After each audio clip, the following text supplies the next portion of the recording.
Everyone wants to live an inspired life, yet so many people search for happiness following the footsteps of peers and taking advice from people who have different values and outcomes to which they're searching. There are people born into wealth, graduated from the best universities in the world, and there are people who have none of that and yet are living extraordinary lives full of fulfillment and reward.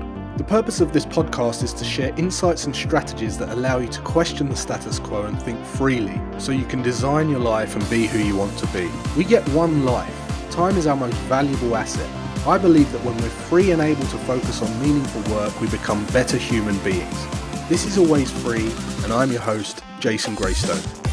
Welcome to the leading podcast for financial empowerment and wealth creation. Subscribe to this podcast so you don't miss an episode. You can connect with Jason on social media and subscribe to the Jason Graystone YouTube channel for weekly videos. Don't forget to also subscribe to the weekly newsletter to receive frequent educational content and action steps to help you design your life so you can be who you want to be.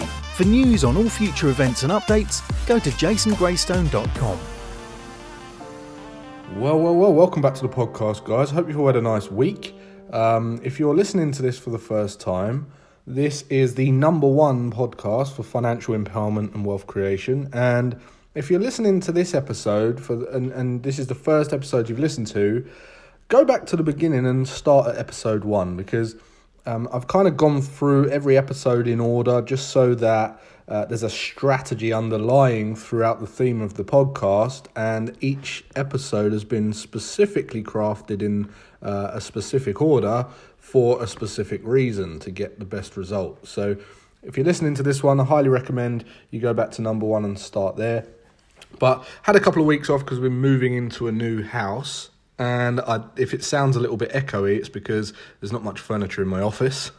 But I didn't want to miss another week because it's been a couple of weeks due to the move. So I thought I'd get this one out. And based on all of the conversations I've been having and all of the kind of general theme of conversation around 2020 and some of the messages I've been getting, I wanted to talk a little bit about planning again and planning for 2020, because I know I've done a podcast on planning before, and I kind of gave you a strategy on how, like an overview of how I plan, but I wanted to just talk a little bit about why it's important to plan and some of the mindset shifts that you're going to need to adopt and some hurdles that might get in your way and some stuff that might cause you not to plan and things that will hold you back if you listen to that. You know, that if you let that get under your skin, it's going to stop you actually planning. So I want to talk a little bit about that. But first of all, you know, how quickly has the year gone? It just seems like yesterday it was Christmas.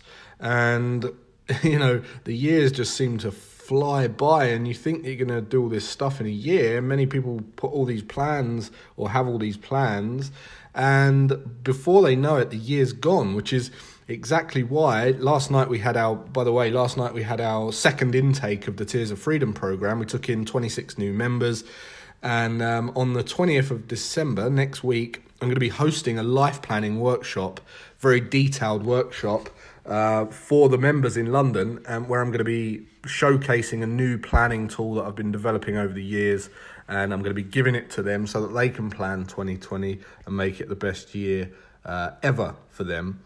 But the reason that's such a high demand is because people are realizing that the 12 months isn't that long, you know, and 12 months really can have a big impact on your life if you spend that 12 months wisely, okay? Or it can just fly by.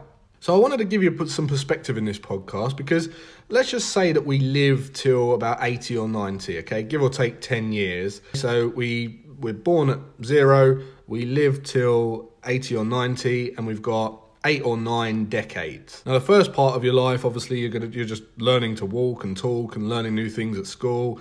And then about 19 or 20, you're thrown into the workforce. And then, of course, for most people, it's work up until they retire at 65 or maybe 75 years old.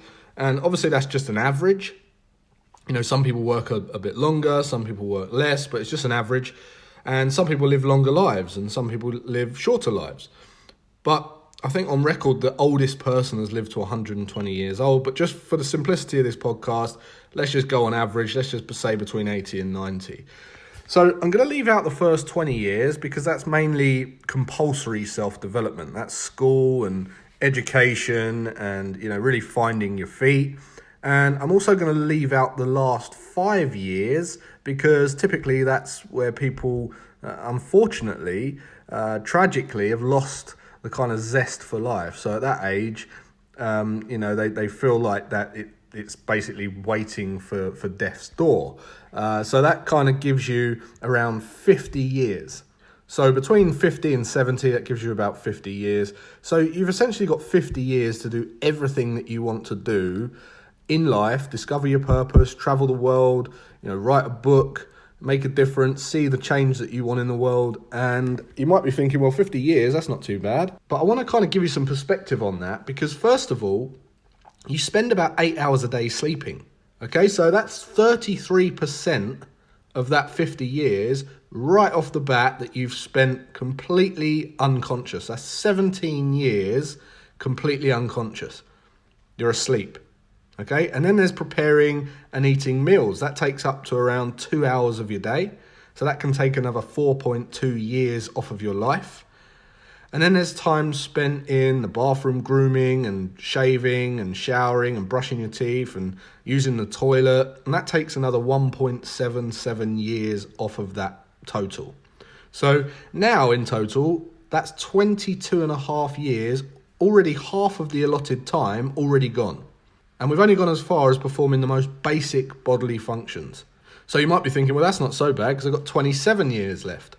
All right, well, let's talk about work. The average person spends about 40 hours per week, and that's without overtime or doing the extra bit at home to hit deadlines. That equates to about another 10 to 11 years. Let's call it 10 and a half years because people tend to retire around 65 if they're lucky, but they're commuting back and forward, sitting in traffic jams, going from A to B. So that means we've lost another 3 years commuting. So that's 13 and a half years performing work-related tasks, going back and forward to work for the privilege of being able to do so simply in order to sustain ourselves and pay for our own existence so that then we can go back to work.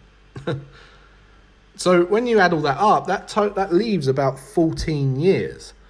But we're not finished there because you spend about an hour a day maintaining your home and lifestyle, taking out the bins, mowing the lawn, vacuuming, dusting, exercising, school run, all that kind of stuff. And we all have to do that. And that's 2.1 years right there. And then there's another 90 minutes a day spent keeping your friendships, your community, relationships, looking after your kids, playing with them, speaking to your wife and your husband, caring for relatives. You might even spend time in worship, okay? And that means you just have now under 9 years left. And then there's television, right? That show you're addicted to, games on your phone, scrolling through Facebook, Twitter feed, Instagram, text messaging, Snapchat, WhatsApp, all that, okay? In this day and age, we are subjected to an incredible amount of distraction via digital media. And it's not uncommon for people to spend 2.5 hours per day on those types of pursuits. So you could look at your screen time on your phone and I guarantee it will be around 2.5 hours. All right. And if it isn't, the TV and all the rest of it will make up for that 2.5 hours. So just that alone could take nearly 5.5 years off of your life. And I don't think I've really covered everything here. So let's just consider this as an optimistic estimate. So what do we have left? 3.5 years. 3.5 years is the time that you have to go on holidays, see the world, discover new places, find out who you really are, work on you, okay? Ultimately, discover your true calling, your values, your purpose, and answer all the questions you've always wanted answered. That's the time that you have to do that thing that you've been wanting to do, but have never found the time to do it. Maybe you're waiting for the kids to be older. Maybe you're waiting for a better job or a better income. And as that time goes on, you just find yourself moving the goalposts further and further. But once the time's gone, it's gone. It's gone forever. It's never, ever coming back. And I'm not trying to say this to scare you, but I just want to give you some food for thought and maybe put a bit of a fire in your belly. And hopefully this will encourage you to finally go and do that thing in 2020. All right? Maybe it's time to find a significant change in your life. you're going to be spending 50 years of your life working. So you really need to ask yourself, do you really enjoy what you do? Are you following your passion in life, or is there a little room for a readjustment here? So that's kind of it on kind of giving you a bit of an attaboy for 2020. But one of the most tragic things I see is people not wanting to make a change because of opinions of others, and how the change, people might not like the change, and people might speak about you. And people also seem to have this thing in their head that they don't like change, right? They don't like change. And I've heard people say, I don't like today's society. I don't like what people are today. And what they're doing is all they're doing is comparing today to what they know growing up, which is in the past. And they don't like that uncertainty of not knowing. They don't like the fear of people changing. And it's always been that way.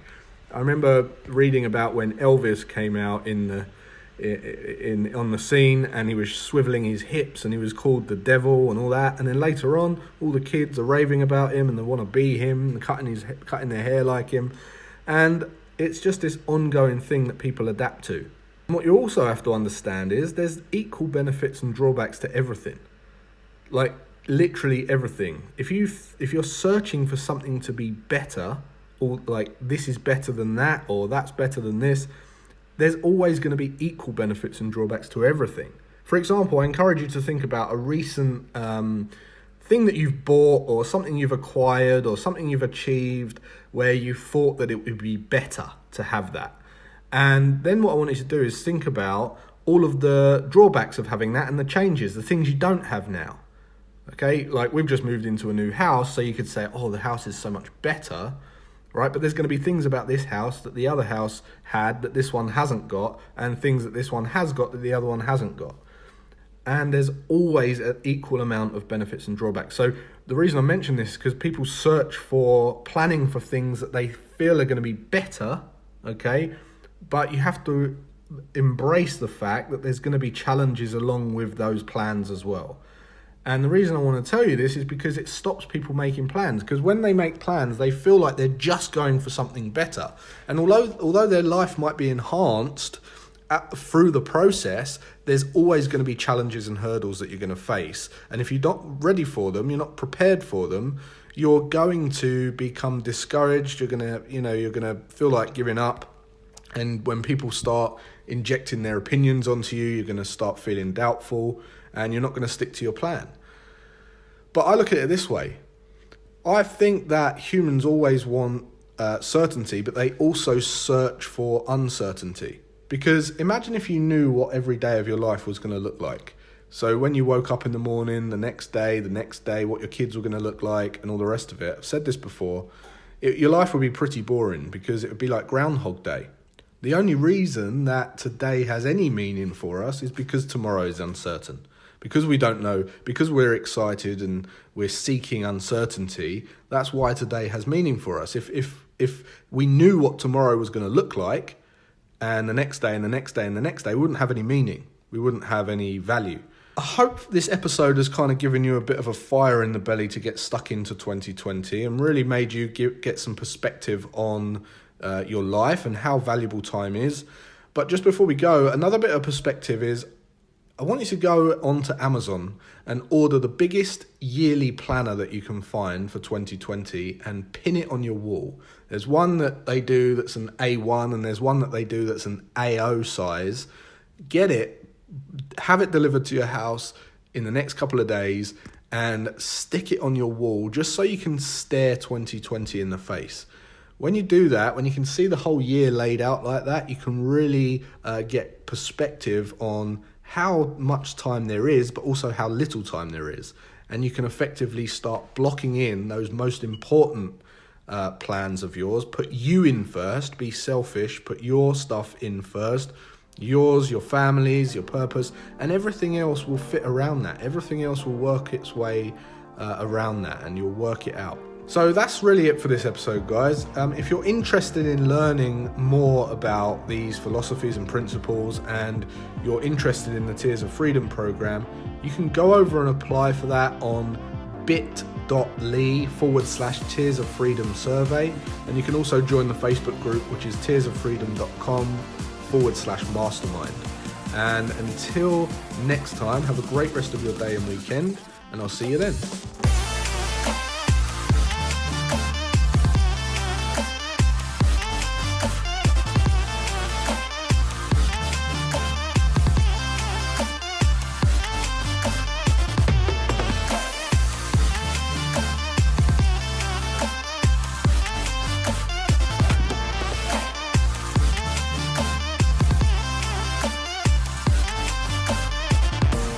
Subscribe to this podcast so you don't miss an episode. For news on all future events and updates, go to jasongraystone.com.